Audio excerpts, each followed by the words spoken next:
Hello friends. క్రికెట్‌లో కొంతమంది ప్లేయర్స్‌కి చాలా టాలెంట్ ఉంటుంది. ఆ టాలెంట్ వలన వాళ్ళు ఎప్పుడూ లైమ్‌లైట్‌లో ఉంటూ ఉంటారు. వీళ్ళు టీమ్‌లోకి ఈజీగా సెలెక్ట్ అయిపోతూ ఉంటారు. అలా అని చెప్పేసి వాళ్ళు హార్డ్ వర్క్ చేయరని కాదు. అసలు వాళ్ళు లైమ్‌లైట్‌లోకి రావడానికి కారణమే వాళ్ళ హార్డ్ వర్క్. వీళ్ళ హార్డ్ వర్క్‌తో లైమ్‌లైట్‌లోకొచ్చి స్టార్ ఇమేజ్ తెచ్చుకుంటారు. అయితే చాలామంది లైమ్‌లైట్‌లోకి వచ్చిన తర్వాత ప్రెషర్ వలనో, ఇంజ్యూరీస్ వలనో వాళ్ళ టాలెంట్‌కి తగ్గ పెర్ఫార్మన్స్‌ని ఇవ్వలేక చివరికి టాలెంటెడ్ బట్ ఫెయిల్డ్ అనే ట్యాగ్‌ని మూట కట్టుకుంటూ ఉంటారు. సో ఈరోజు వీడియోలో అలాంటి కొంతమంది ఫెయిల్డ్ లెజెండ్స్ గురించి మనం తెలుసుకుందాం. Let's get into the show. Shane Bond 2001లో తన ఇంటర్నేషనల్ క్రికెట్‌ని మొదలుపెట్టాడు షేన్ బాండ్. ఆ టైంలో బ్యాట్స్‌మ్యాన్‌ని వణికించిన ఫాస్ట్ బౌలర్‌గా తను పేరు తెచ్చుకున్నాడు. బాండ్ వేసే స్పీడ్‌ని తట్టుకోవటం ఎవరికీ సాధ్యమయ్యేది కాదు. 2003 వన్డే వరల్డ్ కప్‌లో ఇండియా మీద తను వేసిన 156.4 కిలోమీటర్స్/అవర్ స్పీడ్ బాల్ తన కెరియర్‌లోనే ఫాస్టెస్ట్ బాల్‌గా నమోదైంది.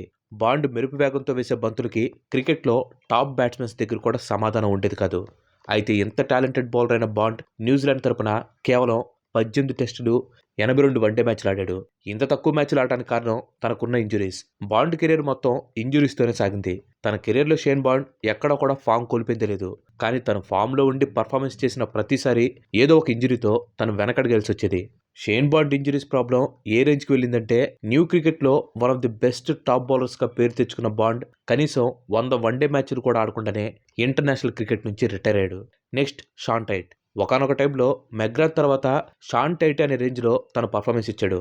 2004లో Bradman young cricketer of the year అవార్డుని అందుకున్న షాన్ టైట్ ఆస్ట్రేలియా తరపున 2004లో డెబ్యూ చేశాడు. తన స్పీడ్ ఇంకా స్వింగింగ్ యాకర్స్‌తో ప్రతి ఒక్కరిని ఇంప్రెస్ చేశాడు. ఆస్ట్రేలియా తరపున అన్ని ఫార్మాట్స్‌లో కలిపి 59 మ్యాచ్‌లు ఆడిన టైట్ 61 వికెట్లు తీసుకున్నాడు. కానీ లాంగ్ రన్‌లో మాత్రం టైట్ ఫెయిల్ అయిపోయాడు. రా పేస్‌తో బౌలింగ్ వేసే టైట్ ఇంజ్యూరీస్‌తో కెరీర్ నుంచి బ్రేక్ తీసుకున్నాడు. బ్రేక్ తర్వాత మళ్ళీ కెరీర్‌ని మొదలుపెట్టిన టైట్ ముందులాగా పర్ఫార్మ్ చేయలేకపోయాడు. ఫైనల్‌గా 2017లో షాన్ టైట్ ఇంటర్నేషనల్ క్రికెట్ నుంచి రిటైర్ అయిపోయాడు. నెక్స్ట్ పృథ్వీ షా. ఏంటి 24 సంవత్సరాలకే పృథ్వీ షాని ఫెయిల్డ్ లెజెండ్ లిస్ట్‌లో వేశారని చెప్పి అనుకుంటున్నారా? మరి పృథ్వీ షాకు వచ్చిన హైప్ అలాంటిది. నెక్స్ట్ సచిన్ అనే ట్యాగ్ లైన్‌తో పృథ్వీ షా ఇంటర్నేషనల్ క్రికెట్‌లోకి అడుగుపెట్టాడు. అయితే ఆ ట్యాగ్ లైన్‌కి తను న్యాయం చేయలేకపోయాడు. 2018లో అండర్-19 వరల్డ్ కప్ టీమ్‌కి కెప్టెన్ అయిన పృథ్వీ షా 2018లోనే ఇండియా తరపున తన ఇంటర్నేషనల్ డెబ్యూని స్టార్ట్ చేశాడు.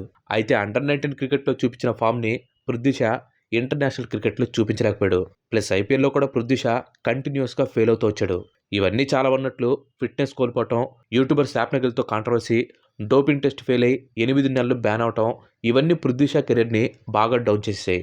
ఎంతలా డౌన్ చేసాయంటే 2024 ఐపీఎల్‌లో 8 కోట్ల ప్రైస్ ట్యాగ్‌ని అందుకున్న పృథ్వీ షా ఈసారి 75 లక్షల ప్రైస్ ట్యాగ్ పెట్టుకున్నా కానీ ఏ ఒక్క టీం కూడా తను తీసుకోలేదు. కానీ పృథ్వీ షా ఏజ్ ఇప్పుడు 24 సంవత్సరాలే. సో కమ్‌బ్యాక్ ఇచ్చే ఛాన్స్ అయితే ఖచ్చితంగా ఉంది. లేదంటే పృథ్వీ షా కూడా ఈ లిస్ట్‌లో పర్మనెంట్‌గా ఉండిపోవటమే. నెక్స్ట్ క్రికెటర్ దగ్గరికి వెళ్ళే ముందు ఇంతవరకు ఈ వీడియో చూసారంటే ఈ వీడియో మీకు నచ్చిందని అనుకుంటున్నాను. మీకు కూడా నచ్చినట్లయితే ఈ వీడియోని ఖచ్చితంగా లైక్ చేయండి. అండ్ అలాగే మీరు మన ఛానల్‌కి ఇంతవరకు కనుక సబ్స్క్రైబ్ అవ్వనట్లయితే మన ఛానల్‌కి తప్పకుండా సబ్స్క్రైబ్ అయ్యి పక్కన ఉన్న గంటని ఆల్ ఆప్షన్‌లో పెట్టుకోండి. ఆల్రెడీ లైక్ చేసి, షేర్ చేసి, సబ్స్క్రైబ్ చేసిన వారికి చాలా చాలా థాంక్స్. నెంబర్ 4 వినోద్ కాంబ్లీ. పృథ్వీ షానైనా నెక్స్ట్ సచిన్ అని చెప్పన్నారు.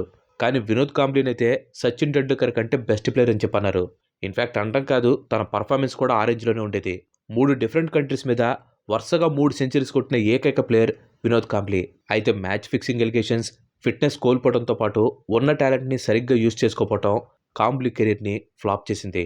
ఒక టైంలో సచిన్‌కి మించిన క్రికెటర్ అవుతాడనుకున్న కాంబ్లీ 28 సంవత్సరాలకే తన లాస్ట్ ఇంటర్నేషనల్ క్రికెట్ మ్యాచ్‌ని ఆడి క్రికెట్‌కి దూరం అయిపోయాడు. సో వీళ్ళు గైస్ క్రికెట్‌లో కొంతమంది ఫెయిల్డ్ లెజెండ్స్. సో వీళ్ళు కాకుండా ఇంకా ఎవరుంటే మాత్రం ఖచ్చితంగా వాళ్ళ పేర్లను కింద కామెంట్ చేయండి. వాళ్ళపైన కూడా ఇంకో వీడియో చేయడానికి ట్రై చేద్దాం.